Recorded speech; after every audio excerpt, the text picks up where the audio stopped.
Well, welcome back, Mississippi Association of Coaches Convention here in Flowood. Great facility, and happy to be joined by Jake Wimberly. Jake, we go way back. You wear a lot of hats, but today you're here on behalf of ESPN Radio 105.9 The Zone, Alpha Media, and I know you've talked to a lot of good folks today. Yeah, no, glad to be here. Glad to be here with you, Brad. And we do go back, so way back. So it's good to see you. Love what you're doing here with Johnny and the MAC. This is an SEC Media Days of sorts for high school sports. I mean, it really is. If you don't believe it, you pull on the property, and there's not a place to park. You have to park all the way almost out at Airport Road if you didn't find a place. So it's a heck of an event. This is the official kickoff of high school football. It's the official kickoff of the 25-26 athletic calendar here in Mississippi. And for folks watching or listening that are not inside the metro area, ESPN 105.9 The Zone, State Championship Radio is broadcasted there as well. Correct. I know you guys are excited to have been able to grow that brand as well. Oh, absolutely. Yeah, so we've been fortunate. That relationship goes back as far as Don Hinton before Ricky Neves. And, of course, Ricky and Adam, they do such a great job with MHSA, and Johnny with the MAC, and, allowing us to be a part of that. So we're able to bring, the State Championship Radio Network to football, baseball, and basketball. So we'll cover those championship games. 105.9 The Zone is the largest, sports station in the state. Now, that doesn't say a whole lot because Mississippi's not a huge state, but we cover 2/3 of the state. We'll go state line to state line. And, of course, our stream hits all over. But, we're very fortunate to be a part of that. You've been at this convention ever since the days of back at the Hilton in downtown Jackson. What are some common denominators between all the interviews that you've had between the different coaches about what they learn, what they enjoy about it, and that sort of thing? What have you kind of taken from them? I think they love this week because it gives them a chance to visit with people that they don't see any other time of the year, except maybe the January convention, which is down in Gulfport. It's been traditionally at the IP, formerly at the Bow, but that's kind of their fall meetings, winter meetings. But this is the kickoff meeting. So they get a chance to collaborate and talk about different offensive schemes, and not only just on the field stuff, but, hey, how is your budget? How are you raising money? How are you able to, your hiring of coaches and dealing with, if you're an athletics director, how are you dealing with other sports and making that work? So one of the biggest themes that you hear is, even though the classifications are different, we know a 1A school is different than a 7A school, those coaches can still collaborate and they can learn from one another, and I think they enjoy that this week. From a media perspective, and you could definitely speak to the Central Mississippi region, both the just the way that you look at the coast, you look at Northeast Mississippi. We saw Ty Hardy, Tupelo win it all in football. We've seen the Mississippi Delta. We've seen Choctaw County win it in basketball. Just the different segment of the state is set up. Here in Central Mississippi, specifically your coverage area, there's a lot of really good football teams. And who are some teams that you're looking forward to watching in the upcoming year? The metro coverage of football, and I'm going to say coverage, the metro success of football, or lack thereof in some pockets, has been fun to watch over the last 10 years. And I credit a lot of that to what South Panola and Lance spoke, who oddly is here now at Brandon High School in Central Mississippi, but what he did and his predecessors, the Panola run, the Meridian run, they made everybody kind of change the way that they coached, change the way that they played, kind of like Nick Saban did in the SEC. So now you're seeing, Toby Collins' massive success at Madison Central. They won a state championship a couple of years ago. They're a contender and have been for a number of years. You go all the way back to Bobby Hall and Mike Justice.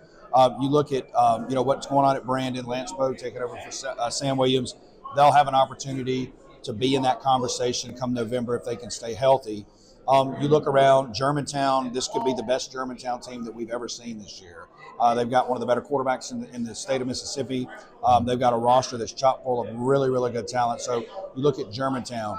If you go south of here, Terry, what Chris Thigpen, I talked to him today, what they have built slowly. They have raised money. They've done it the right way. They're going to be a player in 6A football this year. You go over to Florence and across down on 49. What they're doing over there is really, really healthy. They're going to be a nice football team as well. So, and that doesn't even include what's going on at Northwest Rankin, Pearl. You go over to Clinton. They're kind of in a rebuild. And then when you look, at some of the private schools as well. So there's a lot of movement here in the metro, and there's a lot of intriguing stories as well. And a great story, Tommy Kelly, former Mississippi State football player, turned things around at Lanier, had a really good year last year, made the playoffs before losing to Forest. You keep your ear to the ground, so I know you're very familiar with the entire state. Let's go down to the coast just for a minute. Who are some teams you're really looking forward to seeing this year on the Mississippi Gulf Coast? I'm really looking forward to seeing Gulfport and what Blake Pinnock is doing down there. Blake and I spoke earlier today on a pretty long interview, and Gulfport, they're putting a lot of money into the program. I don't know if you saw it, you may have, but just for your audiences, they just released a bond issue. They're going to be building a new football stadium on campus. So they're going to be getting away in the next year from Milner Stadium, which is one of the more historic stadiums in the state of Mississippi. They play the North-South All-Star game there. But Blake's excited about his team. He's got a quarterback that moved in from the state of Louisiana, a high-end player that was at the 601 Elite Quarterback Combine a couple weeks ago. So I'm excited to see Gulfport. I'm excited to see what Ocean Springs can do because, Brandon played them for the South State Championship last year. Both of those teams have gotten better and better. And it's been a long time since, South 7A, Region 4 7A has been in a state championship. Mm-hmm. So, but they want a piece of that pie. And they want a piece, of that opportunity to continue to compete with the Oak Groves, Petals, and Brandons of 7A. When you get down to other classifications, Picayune, year in and year out, is going to be that type of team. You look at what Poplarville did last year, able to knock Louisville off in an epic championship game last year for 4A. So there's a lot of intriguing storylines along the Mississippi Gulf Coast. Let's open up the state of Mississippi to all classifications. Of course, you saw a lot of good football last year in the state championships. Are there any teams that you'll kind of be looking for, regardless of classifications or location, any particular team we need to be looking for? I'm excited to see if Heidelberg can do it again. I was visiting with some of their coaches earlier, and they have a quiet confidence about them. And if you watch them in 2 or 3A, they were 2, then they were 3A. Yeah. But lower classification, they were so fun to watch and explosive. I'm excited to see what they do. Louisville, can they bounce back in 4A? Everybody thought Louisville would never lose again. And then they lost the championship game last year. When you kind of comb through the rest of the state, West Point, do they continue, get back up in the Golden Triangle area? They're always a big storyline. John Carr left Clinton. He's now at Starkville. Right.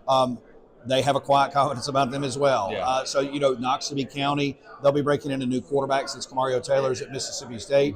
And then you go into, North Mississippi with Tupelo, and we talk, about Tupelo. I'm supposed to have their head football coach on tomorrow to grab an interview. Can they repeat in 7A? They got the big bullseye on their back. They got a loaded roster. You go west to Oxford. What is going to happen with Knox Kiffin? Is he going to vie for some time at Oxford High School? I think that's an interesting storyline. And then you get into the Delta. There's always great stories there. So you can segment. Go back down the Mississippi River. Go to Warren Central. They love their football team this year. What Josh Morgan has, they feel really good about their football team. So you can go just about any road or highway and pick a great storyline in the state. Yeah, that name Morgan is very synonymous with the Vicksburg, Warren Central area. Absolutely. So definitely some areas to watch. And the great part about it right now, Jake, is everybody's undefeated. Yeah. Everybody's got a dream, and it's, of course, to play in that state championship. Before we let you go, you've called a lot of the state championship games. What is so rewarding when that final buzzer sounds and you see all those players and coaches celebrating on the field? I love the state of Mississippi. I'm a Mississippi guy. I grew up in this state. I was born in this state. I will die in this state. And for me, in what I do, I just enjoy seeing people have fun, and I enjoy seeing these kids have a blast. I mean, the way that the Mississippi Association of Coaches and the MHSA have now taken these championship games to a different level.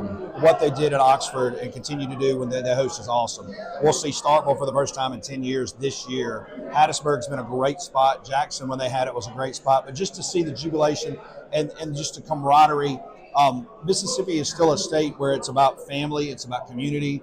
And I love to see those kids and those families celebrate those moments. And, when you walk up to the stadium for those championship games, that's one of the things when you get there early, you see the families coming in. To see those families just so proud to be there and excited to be there, that's what it's all about. It's about community, and that kind of hits the tip of the mountain, so to speak, when they win those championships. ESPN 105.9. He's Jake Wimberly, also the voice of Hines football this year. So excited to hear you in JUCO action. But you can hear him every single day, afternoon drive from 3 to 6. He'll be broadcasting here from the Sheridan here at the Mississippi Association of Coaches Convention. Thanks, Jake. Appreciate you stopping by. Appreciate it.